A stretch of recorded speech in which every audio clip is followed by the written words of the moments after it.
വയനാട് ദുരിതബാധിതർക്ക് വായ്പാ മൊറട്ടോറിയമല്ല, വായ്പ എഴുതിത്തള്ളുകയാണ് വേണ്ടതെന്ന് കേന്ദ്ര സർക്കാരിനോട് ഹൈക്കോടതി. വ്യക്തത വരുത്തി സത്യവാങ്മൂലം നൽകണം. വായ്പ എഴുതിത്തള്ളാനാവില്ലെന്ന് കേന്ദ്രം. വായ്പ പുനഃക്രമീകരിക്കും.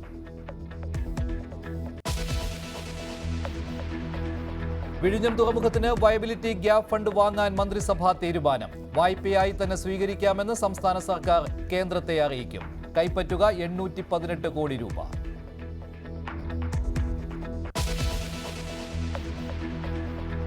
ബലാത്സംഗ കേസിൽ അലഹബാദ് ഹൈക്കോടതിയുടെ വിവാദ ഉത്തരവ് സ്റ്റേ ചെയ്ത് സുപ്രീം കോടതി. ജഡ്ജിയുടെ ഭാഗത്ത് നിന്ന് അശ്രദ്ധയുണ്ടായി. ജഡ്ജിക്കെതിരെ കടുത്ത ഭാഷ ഉപയോഗിക്കേണ്ടി വരുന്നുവെന്നും സുപ്രീം കോടതി. വിമർശനം പെൺകുട്ടികളുടെ മാറിടത്തിൽ സ്പർശിക്കുന്നത് ബലാത്സംഗമല്ലെന്ന ഉത്തരവിൽ.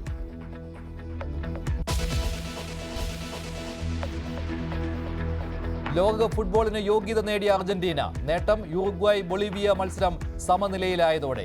ബ്രസീലിനെ തോൽപ്പിച്ചത് 1-4 ഗോളുകൾക്ക്.